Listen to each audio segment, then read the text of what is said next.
everyone, and welcome to this very special jour férié edition of Evenings with an Author at the American Library in Paris. My name is Emily Biggs, and I'm the programs manager here at the library. Is anyone here visiting for the first time tonight, by any chance? One person. Oh, so our speakers. Yes, okay, several hands. Okay, well, welcome if this is your first time. We've been in operation for over 100 years. We're the largest English language lending library on the European continent. We're an independent, nonprofit institution. And over the course of our history, we have been the home to intellectual figures such as Hemingway, Stein, Wharton, and we remain a cultural center today promoting the works of brilliant thinkers, authors, journalists, filmmakers, etc., such as the marvelous Scott Hershovitz and Sarah Bakewell, who have joined us tonight. Just a couple of notes about this conversation before we dive into it, because I have a lot of questions. We are going to be talking for about 45 minutes, and then I will very reluctantly give up my position of power to allow you all to ask some questions as well. We'll start with our in-person audience and turn to Zoom if we have time. And copies of the two brilliant books under discussion tonight, Humanly Possible and Nasty, Brutish, and Short, are available for sale following this conversation, thanks to our partner booksellers, Smith & Son.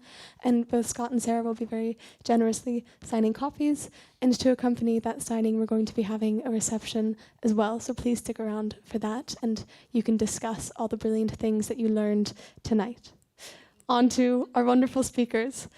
Scott Hershovitz is the director of the Law and Ethics program and professor of law and philosophy at the University of Michigan. He holds a BA in philosophy and politics from the University of Georgia, a JD from Yale Law School, and a DPhil from the University of Oxford, where he was a Rhodes Scholar. Professor Hershovitz served as a law clerk for Justice Ruth Bader Ginsburg of the U.S. Supreme Court, and he is the author of Nasty, Brutish, and Short, which is co-written with his two children. Next to Scott, we have the lovely Sarah Bakewell. Sarah is the author of several works of biography and philosophy, including At the Existentialist Cafe and How to Live a Life of Montaigne. Her latest, Humanly Possible, 700 Years of Humanist Freethinking, Enquiry, and Hope, was a New York Times bestseller in 2023 and was named by Barack Obama as one of his favorite books of the year. So Scott, Sarah, thank you so much for joining us tonight. It's such a pleasure, such a privilege. Can we have a round of applause, please?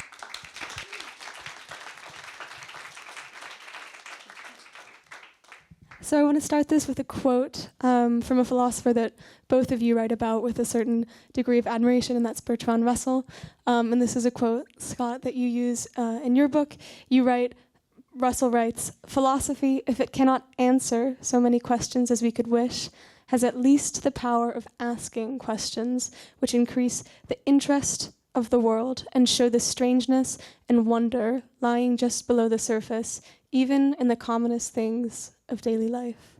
And Scott, I want to start with you because in your book, what you highlight very quickly and very aptly is the fact that there's a shared characteristic between the philosopher and between the child, and that's the sort of very annoying tendency to ask lots of questions and to constantly say why. So you say that raising a child as a philosopher is training them in the art of thinking. It's also the sort of art of asking. Can you speak more about philosophy as this practice, not of answering the question, but of learning how to ask it? Yeah, absolutely. So the pitch of Nasty, Brutish, and Short is one that came to it as a surprise to me when I became a parent. Almost as soon as my kids started to talk, they would say things that were philosophically interesting, but even more than that, they would ask philosophical questions, and then they'd try to reason out answers on their own. As I watched this happen, not just with my kids, but with their friends and kids I'd encounter at their schools, I came to think kids are just natural philosophers. They arrive in the world and they're puzzled by it. They're trying to make sense of it, and they're trying to make sense of their place within it. And it turns out they just spontaneously ask questions that that grown-up philosophers also ask. And so I kind of bristled at my own phrase, like raising a philosopher. I think I do say in the book, you don't have to set out to raise a philosopher. You're raising a philosopher whether you want to or not. And actually, what a lot of adults do is they they take the philosophy out of their kids by kind of rejecting their interest in philosophical questions or just not engaging them. And so I think you could set out with the goal, right? Not to beat out what's already there, but just to recognize it and support it. And I do think Emily sort of mentioned, training kids to ask questions. Grown-up philosophers do philosophy in a different way than kids do, partly because we can pay attention for longer and follow longer chains of reasoning and sort of be more disciplined in our thought. But one thing I really hope to convey in the book is different does not mean better.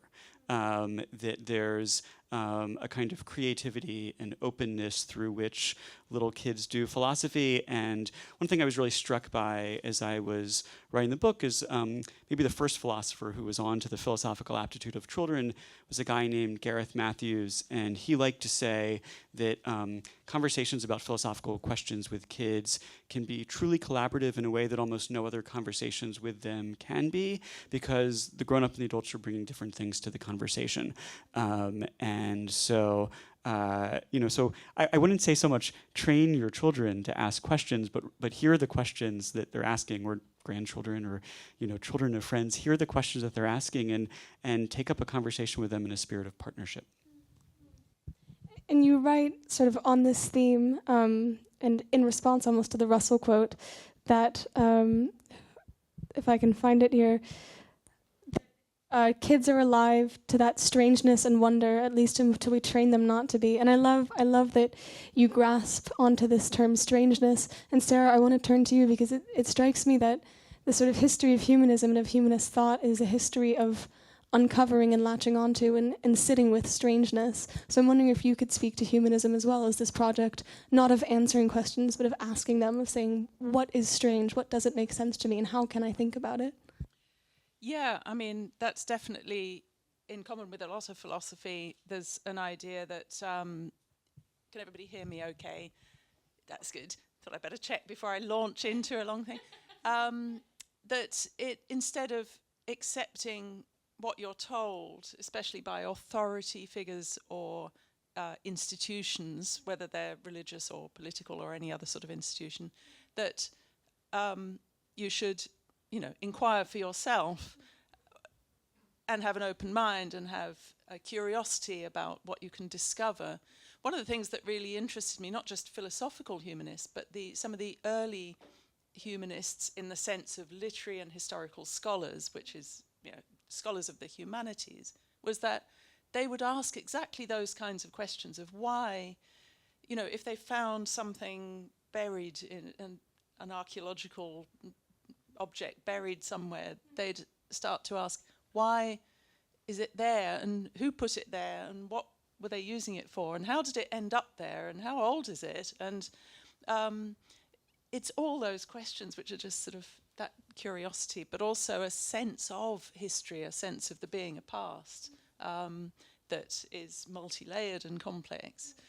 So yeah, I think that all comes together, the history and the philosophy. And I'm glad you've said this as well, because this leads us to a really significant point to start with, which is that humanism is not necessarily indistinguishable from philosophy, that they could be seen as two different practices or two different ideologies almost. How would you describe this difference between philosophy and humanism? Humanism is such a difficult word because it can mean practically anything you want it to mean. We've spent 700 years trying to figure out what exactly it is, and no one seems to know quite yet. And that kind of, as soon as I started writing the book, I confronted this immediate, but what is humanism, and why are there so many kinds of people who call themselves humanists? So you've got everything from the modern campaigning organizations that go under the tag humanist, to philosophers, to religious humanism. You can have a humanistic Christianity, you can have, there's a whole tradition of humanistic inquiry. You can have a humanist architect, and on top of that, you've got this huge meaning of the humanities scholars of the past. And I thought, maybe these are just totally different things, which is what tends to be the received idea. Whichever kind of humanist you are, you think the others are not the real humanists. I'm the real humanist, and the others are just, they've stolen the word. But I thought, let's make a virtue out of what seems to be the big problem in the book, of it meaning so many different things. Let's actually look at, well, why is it such a rich word? Why is it a word that can mean so many different things?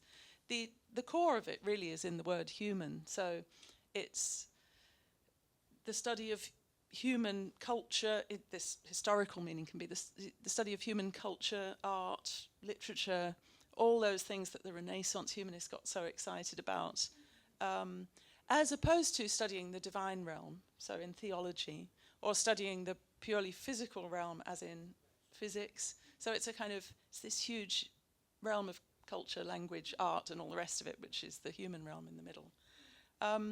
And that is also the origin of the modern sense of humanist, as being somebody who's interested in human morality and welfare and flourishing, as opposed to, again, the divine law or something like that. So that was the core of it. So in a way, it's a philosophical idea looked at from one angle, but it's also an idea that could be anything, all sorts of other things besides philosophical. And then we start wondering, what is philosophy anyway? And then we're here all night, and then no one makes it to the reception. We just keep them in this room while we debate. Well, I think that one term that we can turn to that's useful to understand humanism as a truly human project, and which we can also use to bring Scott back into it as a professor of ethics, is the concept of eudaimonia, which is a sort of foundational concept of the humanist project, perhaps, and the philosophical project more largely. Could you speak briefly about what this very famous term in philosophy means and how it's informed both of your projects? I'm going to defer to you. No, neither one of us wants it. I was going to hand that to you. What is human flourishing? Well, let's do a bit each. Sure, that's fair.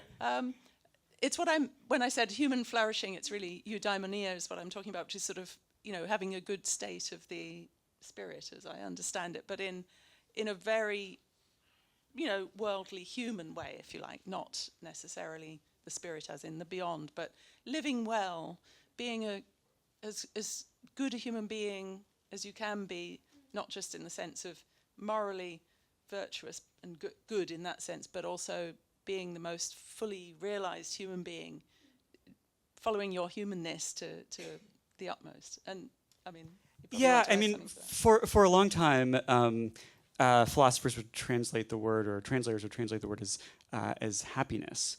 And I think that's a kind of mistranslation. The more common metaphor for understanding the idea is to imagine like a spring that is expanding. It's flourishing. It's realizing its potential, and you get a much richer picture then of what you're aiming at. Not a kind of pleasant state of mind, but a kind of thriving in the world. And it's significant as well.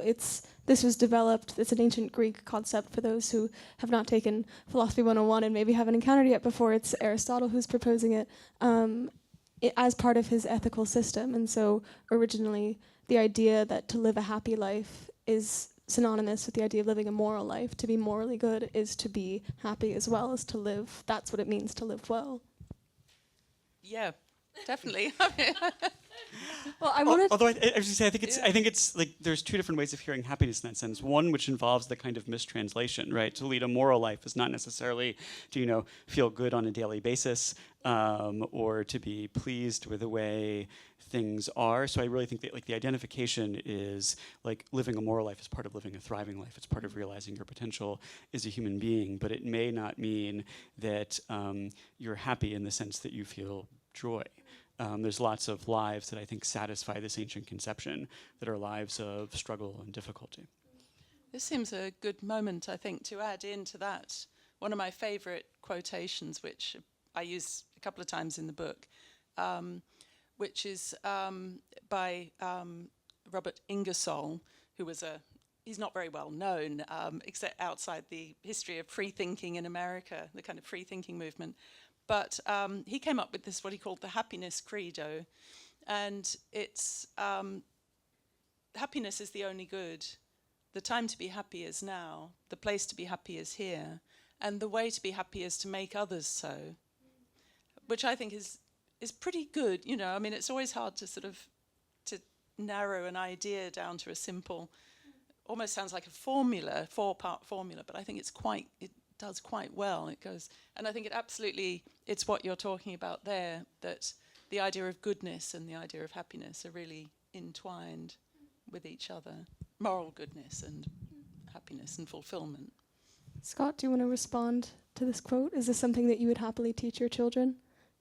Oh, yeah. Well, yeah. It sounds as good as any other ethical advice. Although, I'm sort of resistant, partly because it's not terribly successful, and partly on philosophical grounds. I'm resistant to thinking, oh, I have these lessons which I am dispensing to you. So there is, like the concluding section of the book is called "How to Raise a Philosopher," but it's really mainly through questioning is the suggestion, right? So that they have their ideas, their aims, their aspirations, and I have lots of questions about them. And as I say in the book, Americans like to say that they're entitled to their opinions, and that is not how our house operates, right? So you express an opinion about something, and you should be prepared for the interrogation that's coming after it. And even that, if one of my kids came home with the happiness formula, as attracted as I might be to it, I'd have lots of questions. Well, actually, I think so did Ingersoll, because he used the word creed in a sort of ironic way, given that he spent most of his career sort of attacking. He was quite, radically against religious dogma, so he spent a lot of his time attacking creeds. And he also appended to it, as a creed, that'll do all right for now. If it doesn't work anymore, I'll come up with another one. So he was definitely open to questioning it, and yeah. And Scott, that's something that you specifically mention in Nasty, Brutish and Short, that one of the main tasks of the philosopher is an openness to changing one's stance, that one cannot remain sort of wedded to any one position that you take, and that the risk of engaging with philosophy is that you might have to give up your very precious beliefs that you hold very close to your heart, and be prepared to relinquish them for the sake of the stronger argument, the sake of the reasoning. Yeah, I tell a story in the book about one of the conversations with my older son, Rex, that really kind of shaped the way I think about an important aspect of life. One day when he was 4 years old, we sent him to the Jewish Community Center preschool, and he learned lots of Jewish stories, and he came home with questions about them. And one of the recurring questions was, is God real? And I would always just reflect the question back at him. I would say, well, what do you think? And I was cooking dinner one night, and he asked, and I said, what do you think? And he said, for real God is pretend, and for pretend God is real. And I had to stop him. I was like, say that again? He said, what do you mean? He said, God isn't real, but when we pretend he is. And that, I thought about that for weeks after he said it. I ended up writing an essay in the New York Times about it on the occasion of his bar mitzvah, and in part because it helped me make sense of myself. I don't think of myself as a religious believer in any standard sense. I don't think the stories that we tell are true. I don't have a kind of metaphysical commitment to there being a God, and nevertheless, I participate in lots of religious rituals. I go to synagogue on at least some occasions. I, fast on Yom Kippur. I have a Passover Seder. We light Shabbat candles. These are all important parts of my life, and Rex helped me understand my commitment to them in a different way. That they were a kind of pretend play that enriched my life in lots of ways. Well, fast forward another 8 years past this, when Rex was studying for his bar mitzvah, and he was expressing not the view that for real God is pretend and for pretend God is real. He was expressing a kind of more hardcore skepticism about the existence of God, and grounded in the war in Ukraine had just started, grounded in a lot of the evil that he was seeing in the world and the sort of traditional concerns about God's existence that go along with the evil in the world. And I reminded him of what he'd said when he was little. And I said, does that sound right to you? And he said, I don't know, I'm still thinking about it.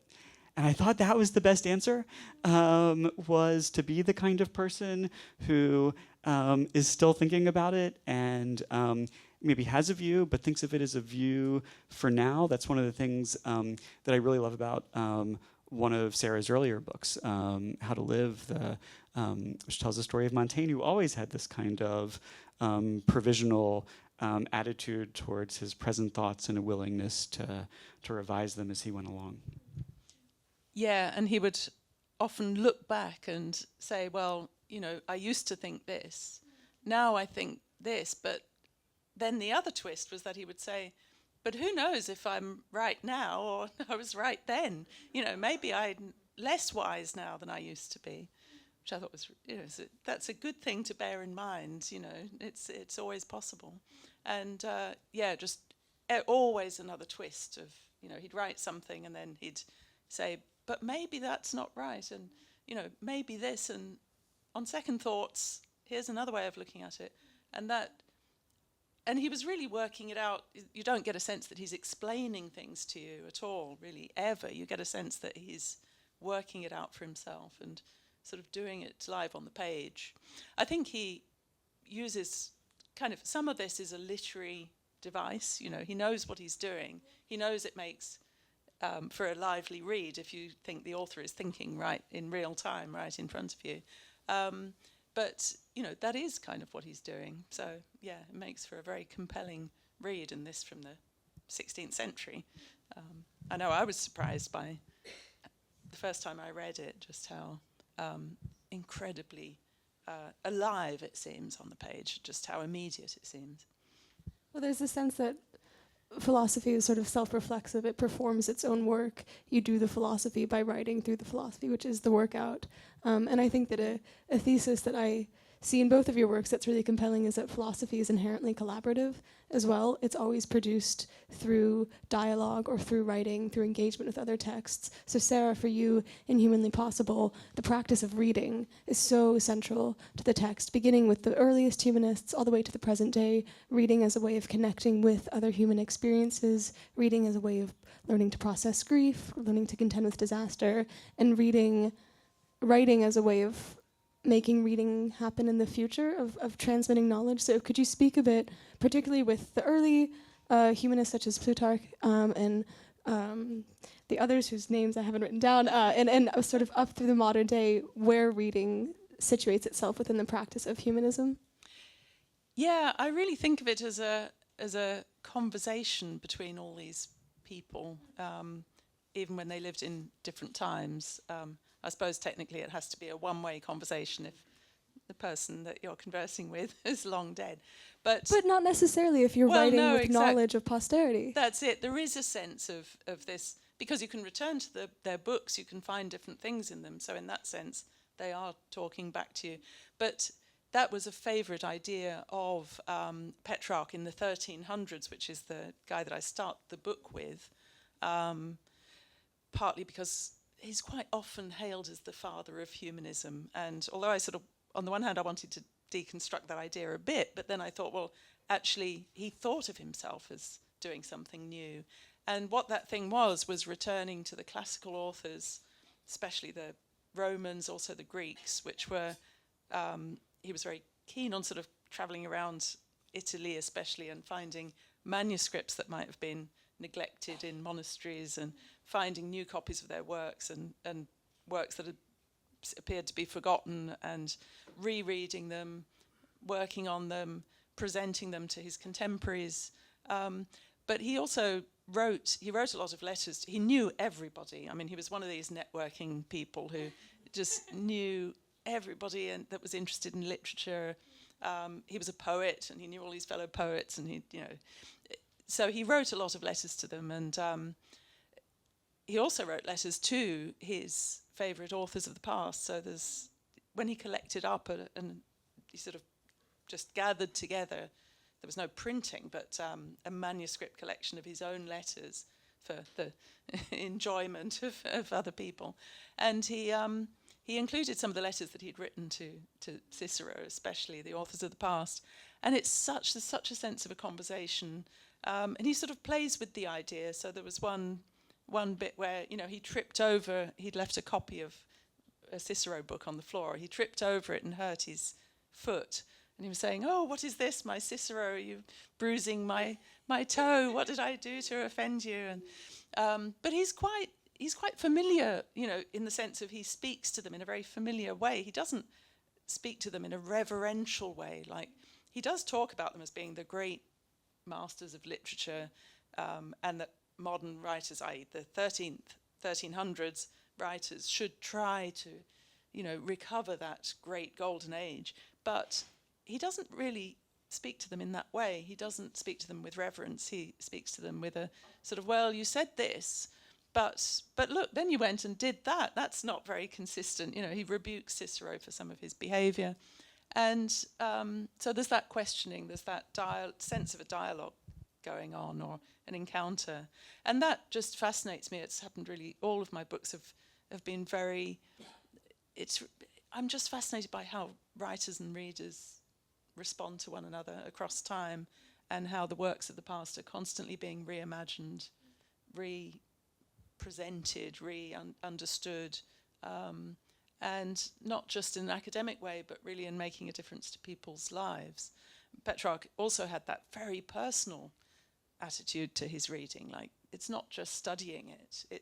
I find, he says, consolation in these works. So if you're suffering, and it was a time of great suffering, by the way, because this was the 14th century, it was the time of the plague, the Great Black Death, and he lost a lot of his friends to that.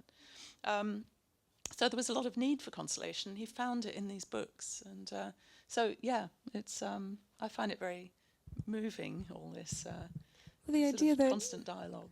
That being in dialogue with other writers, other philosophers, reveals to us the commonality of human experience. Scott, this is also something that you talk about in your book. You're constantly sort of stunned by the fact that some great theory that Aristotle came up with that everyone's in awe of is actually something that your 7-year-old thought of as well, or that you thought of when you were 7, and that everyone's had the same experience of wondering if the color red that they see is the same color red as everyone else. So could we speak more about how philosophy reveals to us these commonalities of experience that we otherwise would have thought were private and special to us alone? Yeah, so this example of do we all see color red the same way? The first time I can recall a philosophical question occurring to me, I was 4 years old and in circle time in my preschool classroom, and I just started to wonder, when other people look at things that are red, do they see them the same way I do, or could they look the way blue looks to me? And so one of the opening stories in the introduction is the story of my running down the hall to talked to my mother at the end of the day, who taught at the same school, and she thought I was worried about whether my vision was good. She couldn't wrap her head around the question, at least, and I want to be fair to her. I was 5 and trying to explain this, so I may not have explained what was going on in my head very well. But then, as a student studying philosophy, I came upon one of Daniel Dennett's books, and he reported, and when he got to this puzzle, which is called the inverted color spectrum, when he got to this puzzle, he explained that many of his students over the years had reported that they had this question when they were children. And I think it makes sense that you have this question when you're around that age, because you're just coming to understand that other people have minds and perspectives on the world, and that you need to understand what their minds are like and what their perspectives are in the world, and then you bump up against this limitation, right? Wait a minute, maybe they don't perceive things quite the same way that I do. But this is just one of a great many examples. So in the book, I tell the story of my younger son, Hank, sort of recreating Pascal's wager, an argument for believing in God. And he was actually just afraid to have a conversation with me about whether God existed, because he thought if God does, he won't like hearing that we're having this conversation.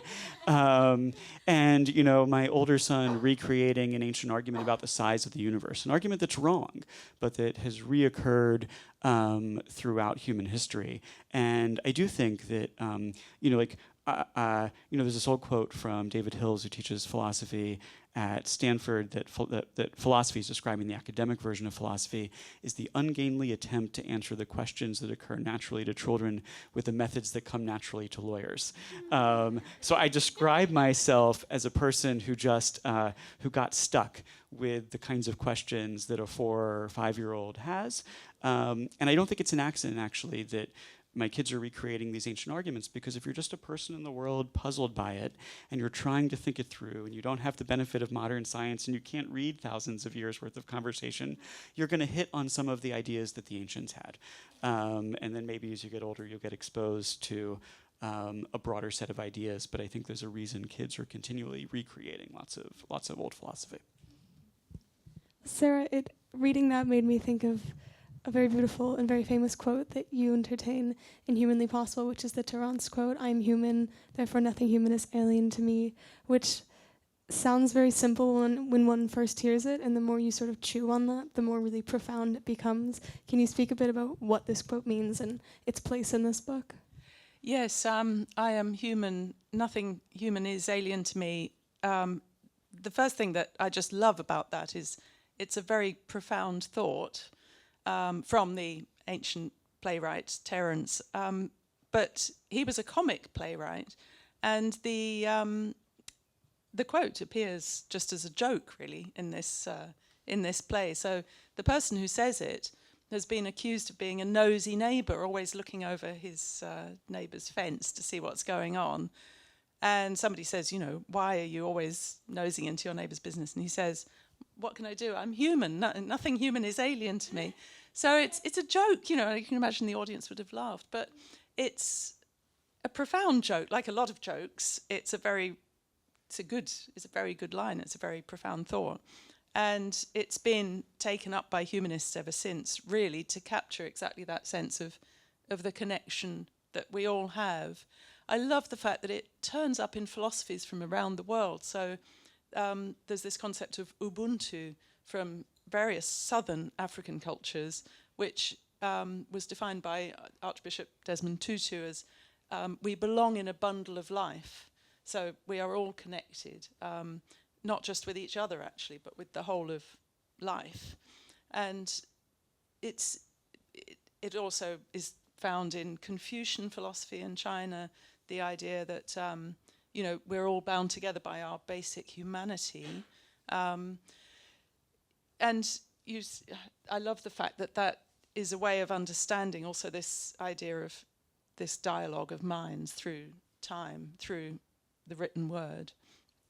And also, I particularly love the new thought that I hadn't had until this moment, which is that it also unites the thoughts of children with the thoughts of adults. And,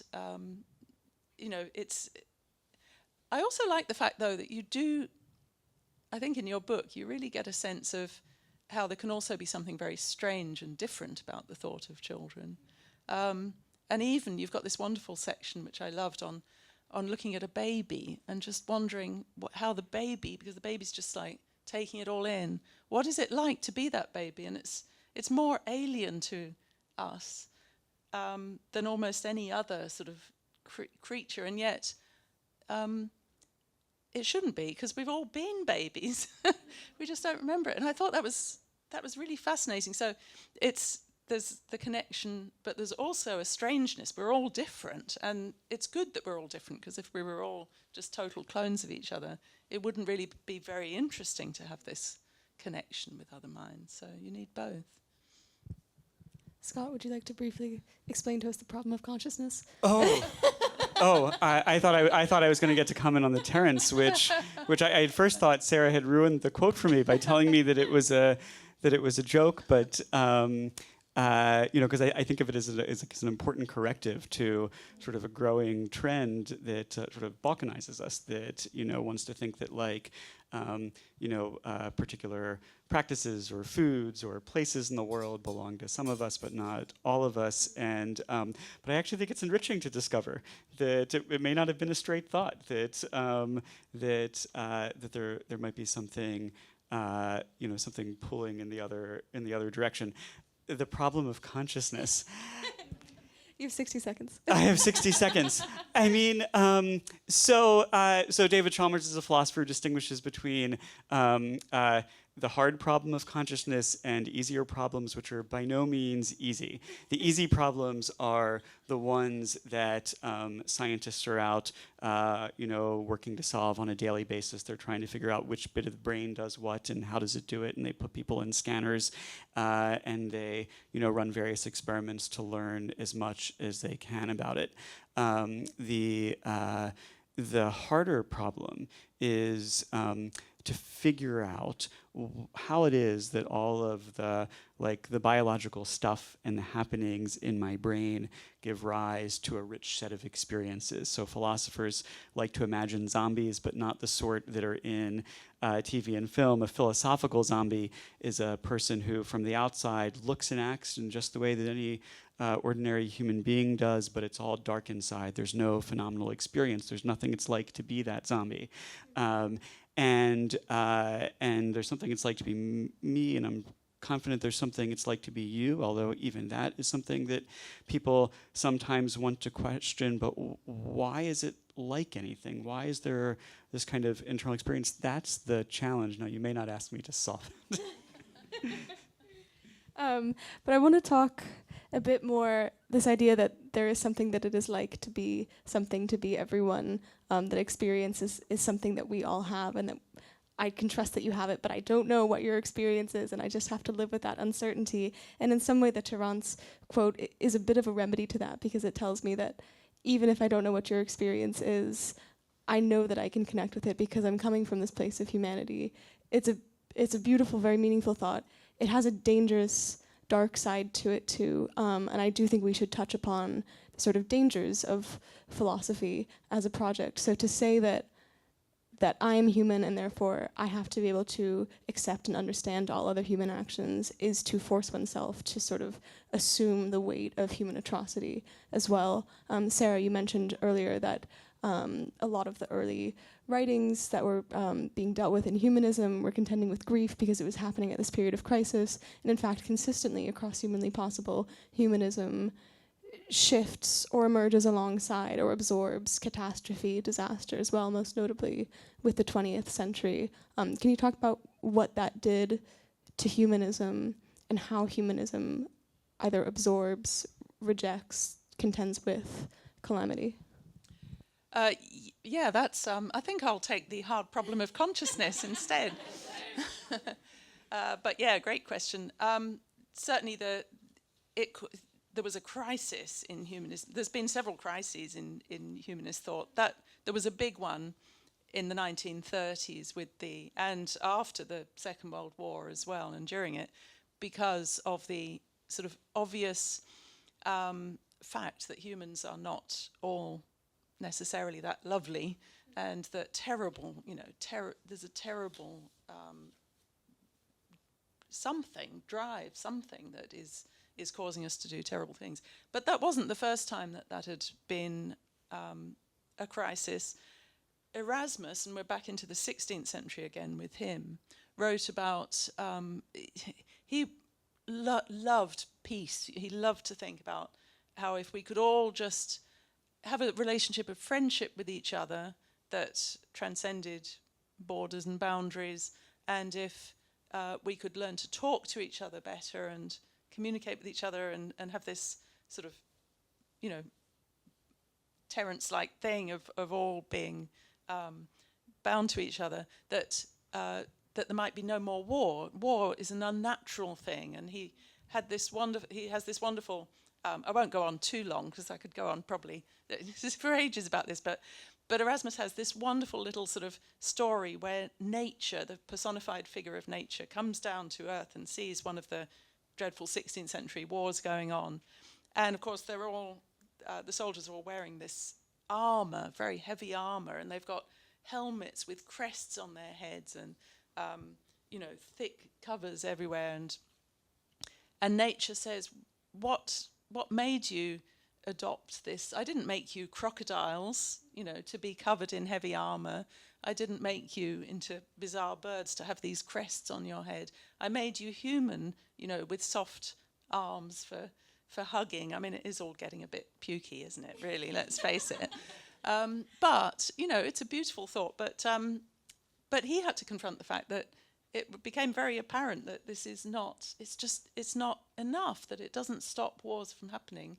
And that, he never found the solution to that. And I think the solution has to be in, it's not going to stop wars from happening. There's a sort of need to, have a more measured view while not losing the sense of hope. And this is where Bertrand Russell comes into it in an interesting way, jumping to the 20th century, because he had this very long life. He was really born into an optimistic, for an upper-class Englishman as he was, an optimistic time. There was a great sense of the world was going to become ever more rational and kind of wise and more peaceful. And that didn't happen. So beginning with the First World War, he had to confront the fact that it wasn't happening. But he maintained throughout, and he lived a very long life, so that he was still around to protest against the Vietnam War, having been already too old actually to fight, to be called up in the First World War.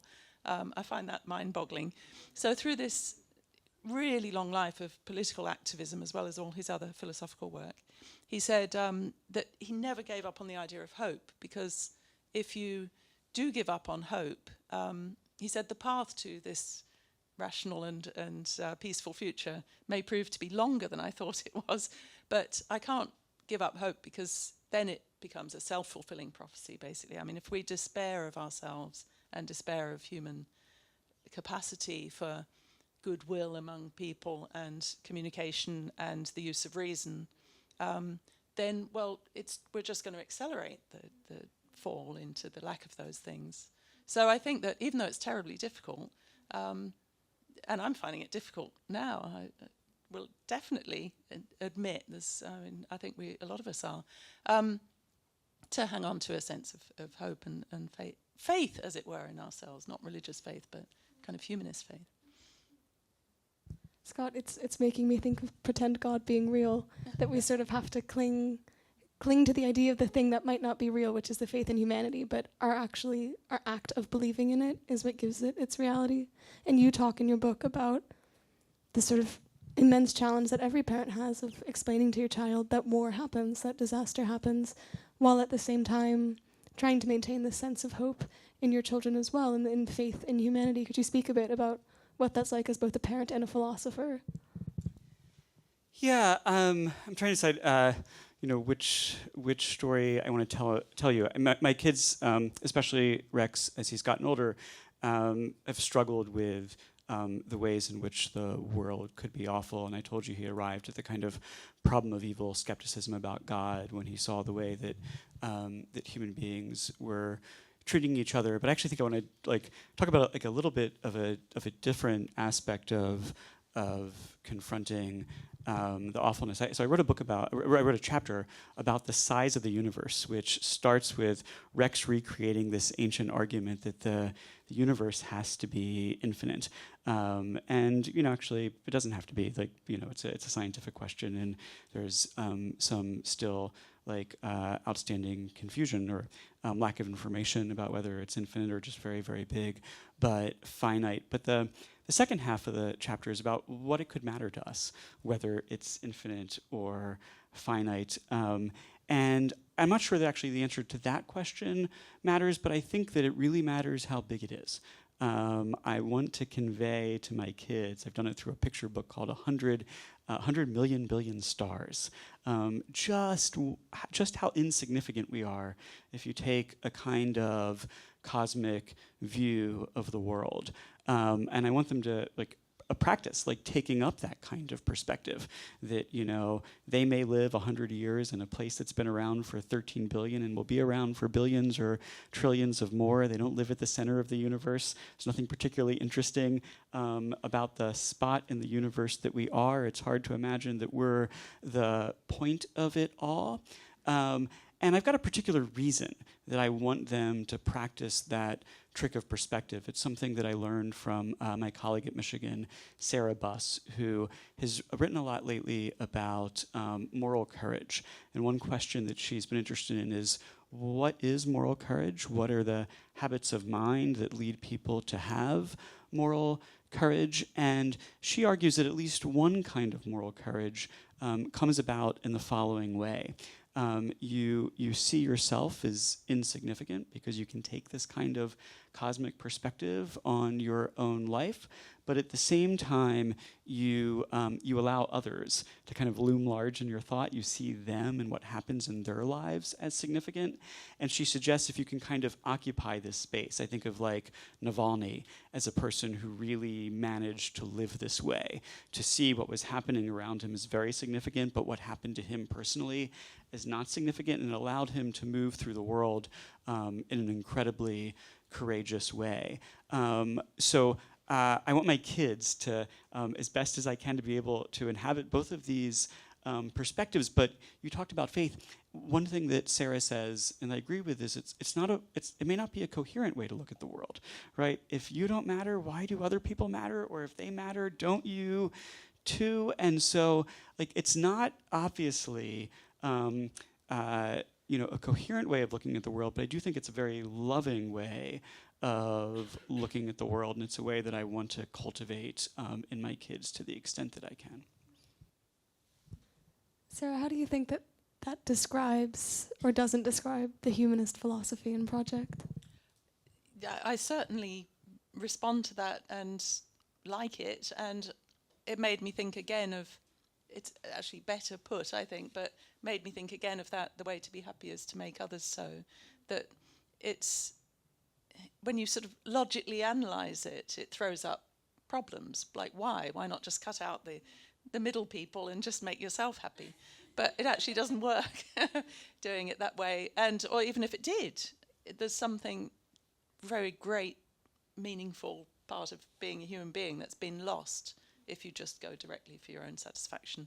And so in the same way, there's something that is sort of, I like it as well because it's almost similar to what religions have often come up with, which is the idea that there's a kind of spiritual choice or spiritual practice which is important, even though, and it doesn't have to be rationally justified, but without the needing a religious belief to justify it, an actual belief in the afterlife or the sort of, anything beyond this world that we're in now. So it's, I think that's really sounds quite a humanist thought. Can we have a final round of applause for our two philosophers?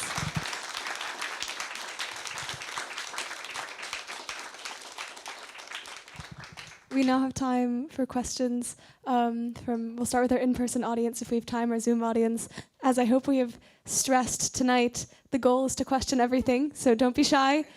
You can just say why if you want to say why. It's allowed tonight, nothing's off limits. So raise your hand very high and Alfonso will bring you the microphone.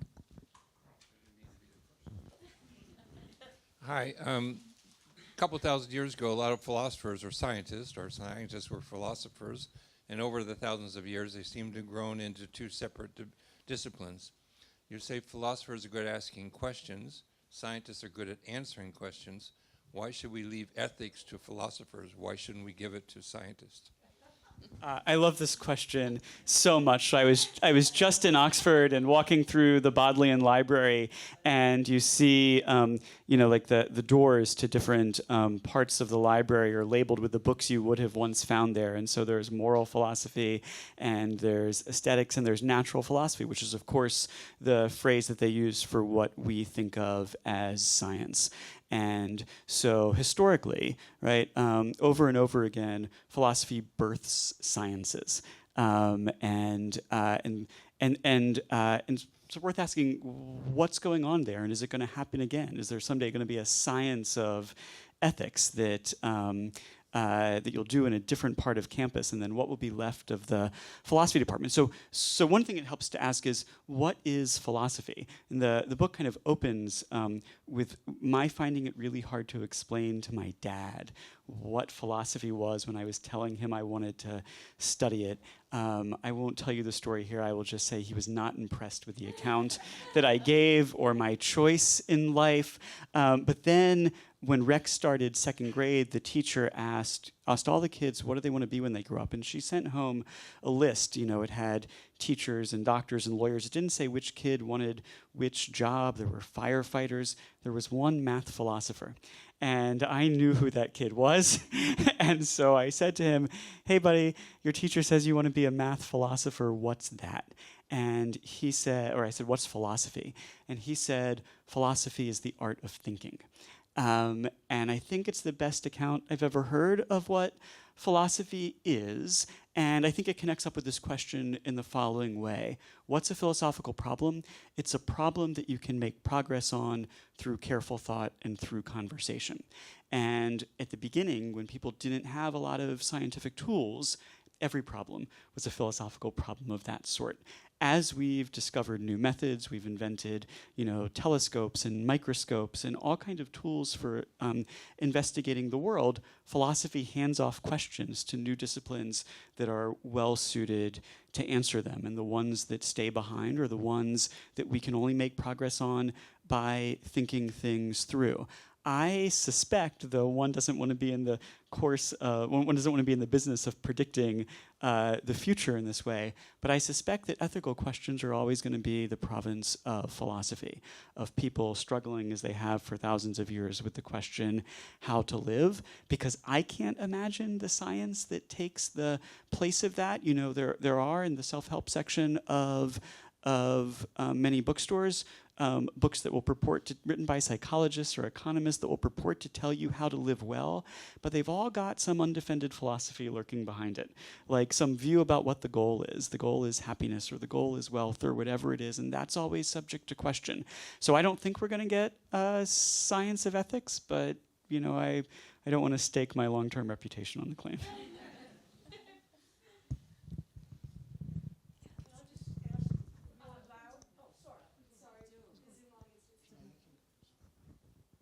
Would you like the microphone? It's being brought to you now. No, the Zoom audience needs it. You spoke about goodness and morality, and I was wondering where inner peace would come in this picture.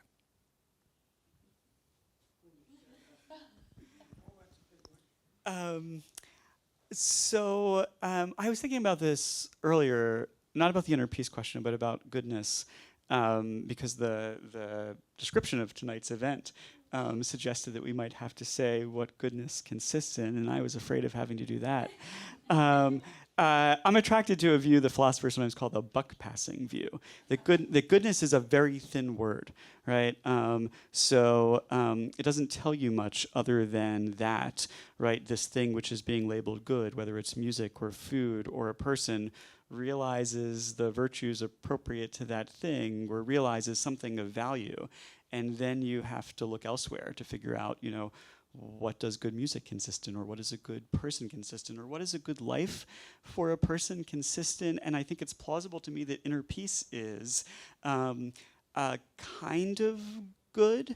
I don't think it's a necessary good for a good human life. I can certainly think of many people over the course of history who were tormented and struggled and nevertheless lived lives that were at least in some sense good, even if they might have been in ways not good for the people who were, for the people who were living their lives. So I guess it's an aspect of one type of flourishing, but not the only type of flourishing. Yeah, I mean, it occurs to me that whereas I can imagine that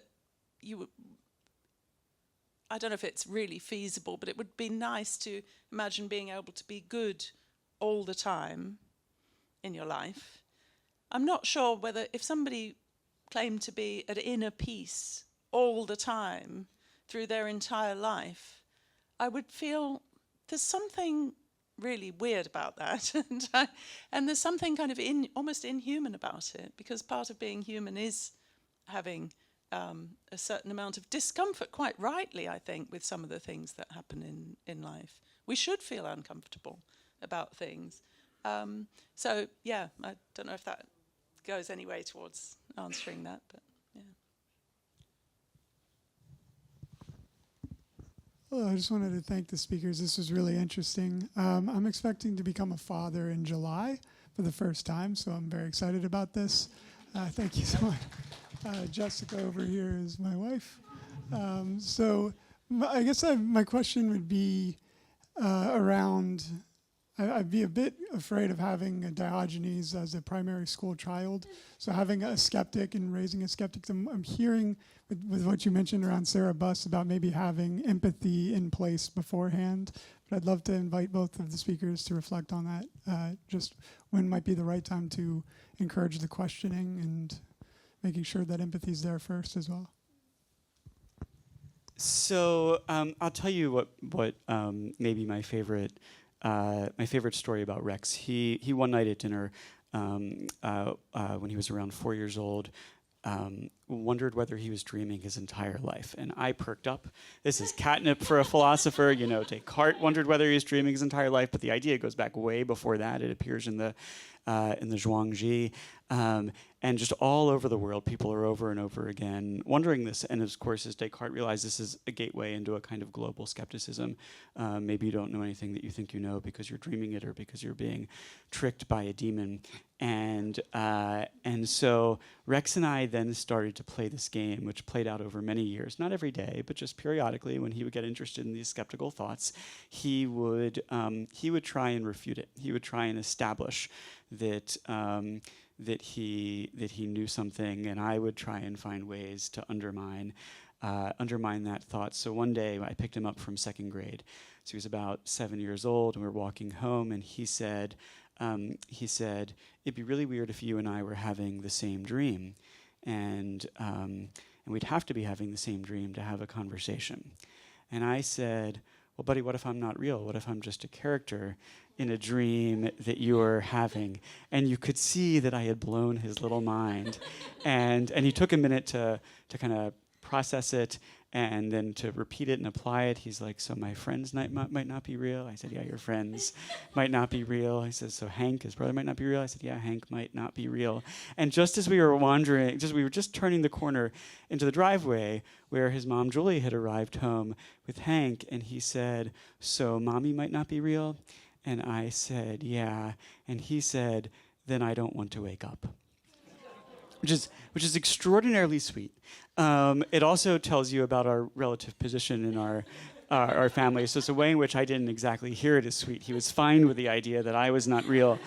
But at the same time, I thought he had in that moment put skepticism in its proper place, sort of reason to a kind of comfort. Maybe there are things about the world I can't know, right? And maybe even I'm confused about some things, but there might be some confusions that I'm happy to persist in, or some uncertainty that I'm happy to persist in because it's really valuable to me in another way to regard my mother as a real human being who I stand in this loving relationship with. So all to say is I wouldn't worry about your kids too much. I think they'll probably get where they need to be, and actually encouraging their skeptical thoughts, I suspect, is wholly good for them. I think it does raise an important problem about skepticism, which we're seeing in some of the events in the world today, which is that too much skepticism can be a bad thing, and too much even asking questions can be a bad thing. I mean, I'm thinking of these kind of conspiracy theory, dark web things where people just doubt absolutely everything that anybody tells them in the public realm, doubt the reality of climate change, doubt the reality of any claim that's made by anyone. And it is a kind of corrosive acid. And I think that somewhere along the line we mostly end up with a sort of measured element of skepticism, but also an element of willingness to believe, the crucial thing being, evidence or a well-argued position that has been well argued many times, and there comes a point where you're prepared to accept it. I mean, there's always going to be debate about what fits into which side of that, what we should be skeptical about and what we shouldn't. But this is, and it's not only children. I think it's all of us that need to be wary of just being sort of universally skeptical about absolutely everything. It's that way lies something very dangerous. We have time for one final question.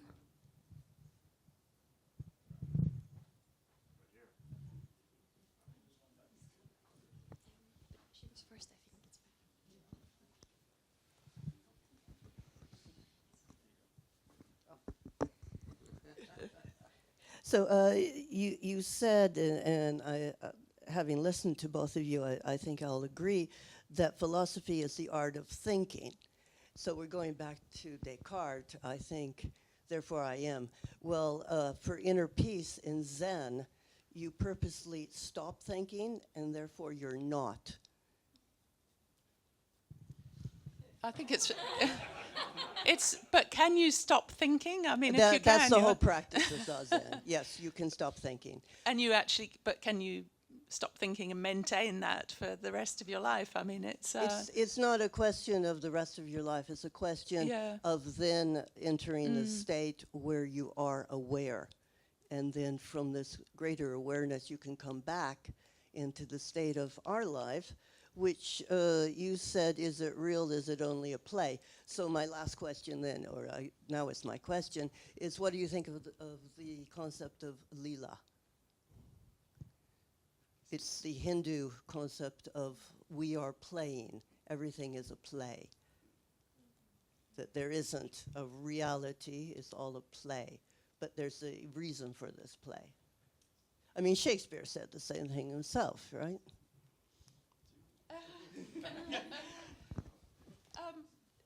Well, it's very hard for me to say anything about that without knowing more about this concept. You know, I feel like it's pretty obvious that neither one, am I right in saying neither one of us had heard about it before?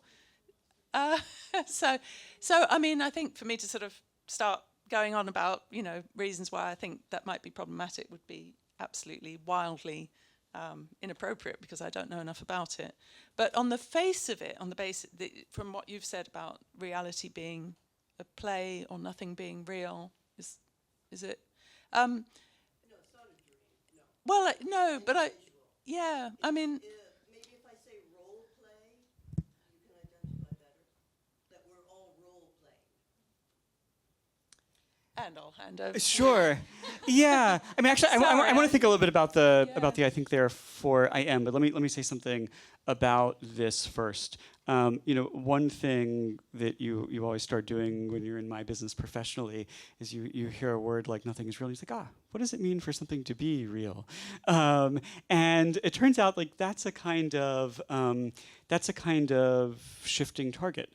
That you know, like which you notice when you play with children, that something can be real in the game but not real outside it, and there can be things like, so there can be levels, right, that you're moving in. And so I like the invitation to wonder, you know, whether it could all be a matter of play or pretend and no base level of reality. And I don't know that I have much more to say about it now, but just on the question of like, I think therefore I am, people have been pushing back, but Descartes thought I'd found bedrock. I have found the thing that I cannot doubt, right? I am thinking, and because I am thinking, I must exist. Nietzsche, among many others, said, wait a minute, buddy, like, it seems to me like the very most you could be entitled to is there is thought. How did this I get in the picture, right? And then, right, maybe there is thought is actually not a permanent feature of things. So I don't know that Descartes found the bedrock that he thought he did. Although I very much agree with what Sarah said. I think skepticism has a place. And it's important, so like, and one of its natural homes is when doing philosophy, and trying to make sense of the world in a kind of complete way. But you need to recognize when people are playing the skeptic's game with you in the wrong places, right? So when people find themselves asking like, oh, do we really know that climate change is real? Maybe we should wait for more evidence. The answer might be, well, when you say it that way, do we really know? I'm not even sure I exist. But why would I really? but why would I really need to know? Why isn't it enough that like the glaciers are melting and like all of our best scientific evidence says catastrophe is on the way? That seems worth acting on, even if I don't know. So, yeah. I mean, I do want to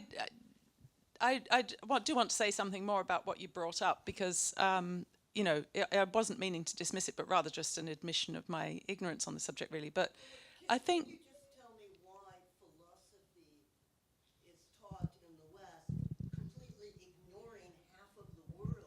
we will have to get to that question. Absolutely, yeah. Philosophy in the East is so much richer. I mean, in Tibet, you said, what is consciousness? In the Tibetan language, they have over 10 vocabulary words for the mind. They know what consciousness is. Yeah. Why don't we just read that? I agree with you about how I think it's a shame that it's taught in such a narrow-minded way, and I'm sure it's probably better now than it was when I was studying philosophy. Not only was it taught without any reference really to other cultural traditions around the world or philosophical traditions around the world at all, but it was also taught as though there'd been like Plato and Aristotle, and then nothing happened until Descartes came along. And I think that has probably slightly changed now. I think it's improved. Yeah, so I talk in Nasty Brutish and Short about people have just been lost from the history of the discipline, not because they weren't philosophers, but because they were women and therefore ignored, or they were children and therefore not taken seriously. And a kind of cousin of that problem is that traditions in different places have not been in conversation. Partly that has been for language barriers, partly it's been for cultural prejudice. I can report that in academic departments this problem is improving. Most philosophy departments now take themselves to be responsible for engagement with philosophy from other cultures, but it's a problem that's improving slowly. Partly because of lack of the right kinds of cultural competence, lack of translations, and those sorts of issues. Can we have a final round of applause for our speakers, please?